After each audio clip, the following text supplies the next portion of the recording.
歡迎大家收睇威廉十大賣 Top 10，請注意以下嘅排名純粹我個人嘅意見，好可能同你嘅排名有所不同。呢一集同大家講下我的十大2000年代香港十大事件。21世紀頭嗰10年好似唔係好耐之前，但係講起2000到2009年呢10年間發生嘅事件，原來已經係10幾20年前嘅事，不禁令人感慨時光飛逝。呢10年有喜有悲，總之好嘅重溫，衰嘅希望唔好再發生。第10位，鱷魚貝貝，唔係工展會鱷魚恤見到嗰啲瞓晒覺嘅鱷魚仔啊，係響條河度游嚟游去嘅三碼鱷魚阿貝貝啊。2003年11月，一名村民響元朗山貝河發現貝貝，轟動全港。估計貝貝係一條俾人遺棄咗嘅偷養寵物。香港政府當年請咗澳洲同大陸嘅專家去捕捉，搞咗7個幾月先至捉到佢。後嚟安放咗響濕地公園，好食好住。總之，香港居然有鱷魚，真係香港奇聞之一啊！第9位，東南亞運動會。香港彈丸之地，乜嘢體育設施都缺乏，但係響2009年12月就首次舉行第5屆東亞運動會，有成9個國家及地區，超過2300多名運動員參加㗎。最經典嘅事就係我哋香港隊響男足決賽擊敗日本，勇奪金牌。香港隊你係得嘅，好嘢！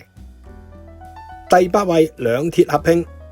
有成過百年歷史伴我哋成長嘅九廣鐵路 KCR 響2007年12月2號同地鐵公司 MTR 合併，統一咗香港嘅集體運輸網絡，大大方便香港市民，係政府嘅德政之一啦。呢個鐵路合併亦都加快咗新界同港九兩地合併嘅進程，好事嚟㗎。第7位，數碼電視。Digital 終於響2007年12月31號取代咗落後嘅 Analog 制式，令香港嘅電視廣播跟翻上世界科技潮流。電視嘅屏幕唔使再出現我哋細時魚骨年代嘅嗰啲鬼影啊、雪花啊咁嘅掃興嘢啦，聲音同畫面都清晰咗好多，從此就出現咗高清呢個名堂啦。仲有啊，電視頻道多咗好多，乜嘢財經台、高清台啊咁，俾電視觀眾多咗好多選擇咯。第6位，徐步高案。內容 juicy 嘅徐步高槍擊案發生喺2001年至2006年間，總共有4人死亡，當中連埋徐步高有3人係香港警員，另加1名警員受傷。呢單 case 嚴重又複雜，大家有興趣嘅自己上網睇睇啦。魔警徐步高1970年生於大陸，8歲到香港，曾經同老婆參加過亞視嘅百萬富翁。咁佢點解要殺人，甚至自己嘅同僚呢？有排講啊！仲有呢單案件曾經拍成多部影視製作，包括咗2014年嘅魔警。第5位，曾蔭權。董伯伯05年請辭之後，曾蔭權走馬上任，成為香港第2位特首，亦都係花絮特別多嘅一位。由佢知道可以做特首，俾記者影到佢用口哨嚟吹國歌，被視為輕佻，到因為貪污鋃鐺入獄，由最高變最低，個反差真係唔係人人頂得住㗎。黨老曾係響2005年6月自動當選，07年爭取連任成功。第4位，哥哥之死。Leslie 張國榮響2003年4月1號晚上6點響中環文華東方酒店跳樓自殺身亡，終年46歲。呢個噩耗震驚全港乃至到全球哥哥嘅粉絲。記得當日係愚人節，好多人以為呢單不幸嘅消息係開玩笑惡作劇。數數手指，原來張國榮離開咗我哋好多年啦，真可惜。第3位，迪士尼樂園。我哋細時估都估唔到美國迪士尼樂園居然可以喺香港出現，所以2005年9月12號亞洲第2個迪士尼樂園喺香港正式開幕嗰一日，即刻成為城中嘅熱話 Talk of the Town 啊！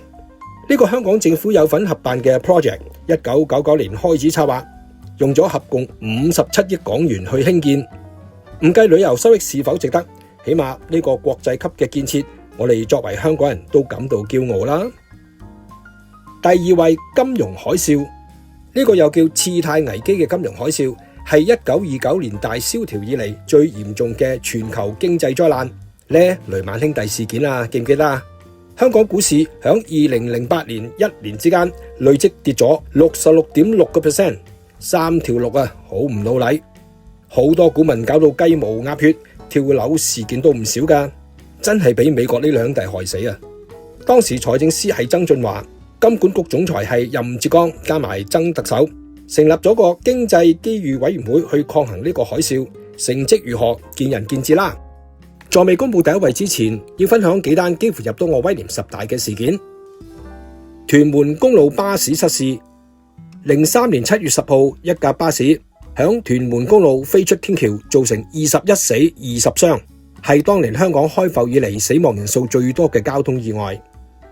無間道，02年港產片《無間道》大收，振興咗當年沉寂嘅電影市道。無間道一詞取代咗鹽仔啊、邊緣人啊咁。06年荷里活買咗版權，推出咗西片嘅《無間道》The Departed。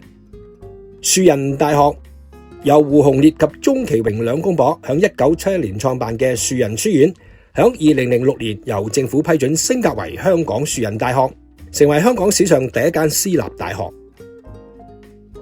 第一位沙士事件，03年2月21號，一名大陸醫學教授入住九龍京華國際酒店911號房，響酒店電梯將沙士傳染俾16名本地及外籍人士。呢個又叫非典型肺炎嘅沙士疫情，響嗰幾個月導致到香港有1755人確診，299人死亡。死者當中包括咗年僅35歲嘅香港女兒謝婉雯醫生，遺體安葬響浩園。每年都有香港人紀念謝婉雯醫生嘅崇高犧牲精神。